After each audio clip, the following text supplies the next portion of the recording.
Once upon a time in a village in Africa lived a couple called Chima and Aqua. These couple were very poor and so lazy that they couldn't farm on their lands or work for other people to earn a living. Nia was born into this poor and lazy family. Her parents, Chima and Aqua, did not want to have a child so soon. They tried to get rid of her with herbs while she was still a fetus, but she refused to die. When she came into the world, she was a beautiful baby girl with bright eyes and black curly hair. Her parents named her Nia, which means purpose, but they did not love her as they should. Nia grew up surrounded by poverty and neglect. Her parents did not work hard to provide for her. They lived off the kindness of their neighbors, who often gave them food and farm products out of pity.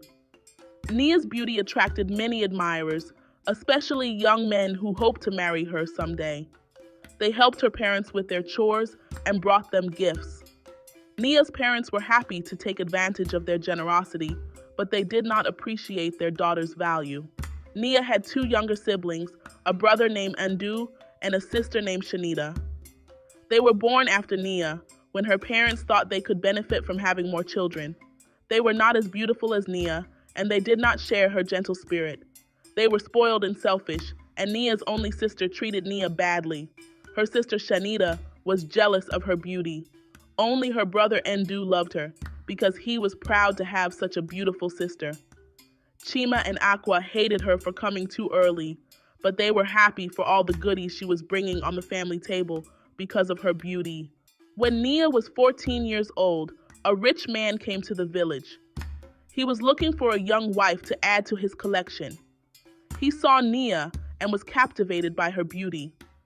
He offered her parents a large sum of money to buy her as his bride. Nia's parents did not hesitate to accept his offer. They did not care about Nia's feelings or future. They only cared about the money they could get from selling her. They told Nia to pack her things and go with the man. But Mama, Papa, I'm only 14. How can you both push me into marrying that old man? He's old enough to be my father? Will you shut up? Shouted Aqua. Nia, all you have been to us is a burden. You have caused us hardship enough. It's time you left, said Chima. Please, Papa, don't do this to me. I promise to work harder. I'll till more people's farms and bring you and Mama the money. I'll fetch water and cook for people and bring you both the proceeds, but please don't send me away. Nia cried, but none of her parents were paying attention. Nia begged them to let her stay. She said she was too young to get married. She said she wanted to finish her education and pursue her dreams. She said she loved her family and did not want to leave them, but her parents did not listen to her. They pushed her into the man's car and waved goodbye. Nia cried as she was driven away from her home, her village, and her life. Nia soon discovered that the man who bought her was not a real husband. He was a pimp who ran a brothel in a big city. He forced Nia to work as a prostitute, serving different men every night. He took all the money she earned and gave her nothing in return. He beat her if she resisted or complained. He raped her whenever he felt like it. Nia felt betrayed, lonely, and hopeless. She had been sold by her own family to a cruel man who forced her to work as a prostitute. She hated her life and wanted to escape. One day she met Obi, a kind customer who noticed her sadness. "Hello, beautiful. What's your name?" Obi asked as he entered the room where Nia was waiting. "Nia," she answered in a low voice, avoiding his eyes. "Nia, that's a lovely name. You have a lovely face too, but you don't look happy. Why are you here?" Obi asked gently, sitting beside her on the bed. "I don't have a choice. I was sold by my family to this man. He makes me serve men like you every day. He takes all the money and beats me if I refuse. I have no one to help me." "I have no hope," Nia said, tears rolling down her cheeks. Obi felt a surge of pity and anger. He couldn't believe that such a beautiful and innocent girl had been treated so badly. He wanted to help her. "That's terrible. I'm so sorry. You don't deserve this. You deserve a better life. Listen, I have an idea. I can help you escape from this place. I have a lot of money and influence. I can pay off this man and take you away with me. I can give you a job and a place to stay. I can teach you new skills and help you start a new life. Would you like that? Obi offered, holding her hand. Nia looked at him with disbelief and hope. She couldn't believe that he was willing to do that for her. She wondered if he had a hidden motive or if he was sincere. She decided to trust him. She had nothing to lose and everything to gain. Yes, I would like that. Thank you. Thank you so much. You are very kind. How can I ever repay you? Nia said, hugging him. You don't have to repay me. I'm doing this because I care about you. I like you, Nia. I think you are a special girl. Maybe we can be more than friends someday. But first, we have to get out of here. Are you ready? Obi said, smiling. Yes, I'm ready. Let's go, Nia said, nodding. Nia agreed, and together they devised a plan. Obi paid the man a large sum of money and pretended to take Nia away for a few days. Instead, he brought her to a different city where he owned a large company. He gave Nia a job and a place to stay. He also taught her how to crochet, a skill that she enjoyed and excelled at. Nia's crocheted products were so beautiful and well-made that Obi started to export them abroad. Nia became the most hardworking and loved employee in the company. She also became Obi's girlfriend, and they planned to get married.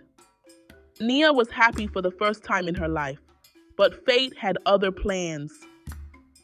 2 nights before their wedding, Obi died in a car accident. Nia was devastated. She lost the love of her life and her only source of support. Obi's family members were greedy and selfish. They wasted all his money on luxury and gambling. They couldn't manage his business and fired most of the staff, including Nia. They also closed down the company and sold all the assets. Nia was disappointed and angry that they couldn't honor Obi's legacy. She left them and rented a small apartment with the money she had saved. She decided to start her own crocheting business.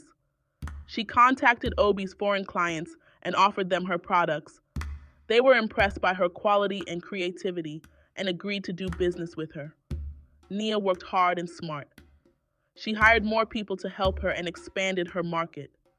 In less than a year, Nia became wealthy and successful. After 3 years, Nia decided to go back home and see her family. She had forgiven them for selling her and wanted to share her blessings with them. She also wanted to introduce them to William, a handsome and gentle man who was one of her clients and who had fallen in love with her. William wanted her to move to the USA with him and get married. Nia agreed. They agreed to visit Nia's parents together. They arrived in Nia's village in one of the latest cars. Nia's family couldn't recognize her.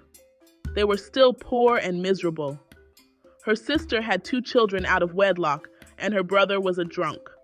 They looked at Nia with envy and curiosity.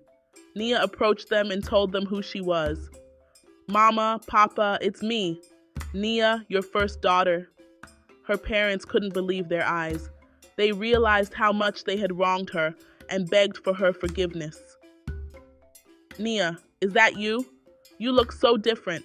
You look so beautiful and rich. We are so sorry for what we did to you. We were foolish and selfish. We didn't know what we were doing. Please forgive us. Please don't hate us. Please don't leave us again, her parents said, falling to their knees and crying. Nia hugged them and told them she had forgiven them. She also told them she was getting married and introduced them to William. Her parents were overjoyed and welcomed him into their family. Nia told her brother she wanted him to take over her business in Nigeria and teach him how to run it. Her brother was grateful and promised to do his best. But you must stop drinking if you must take over my business in Nigeria, Nia admonished. Of course, from today, I promise never to drink again. Ndu promised, meaning it. Nia's traditional wedding was the talk of the town. There was enough food and drink for everyone. Nia wore a beautiful dress and jewelry that showed off her beauty and wealth. Chima and Aqua were happy and proud of their daughter. They realized that she was the best thing that ever happened to them and that they had almost lost her. They thanked the gods for giving them another chance.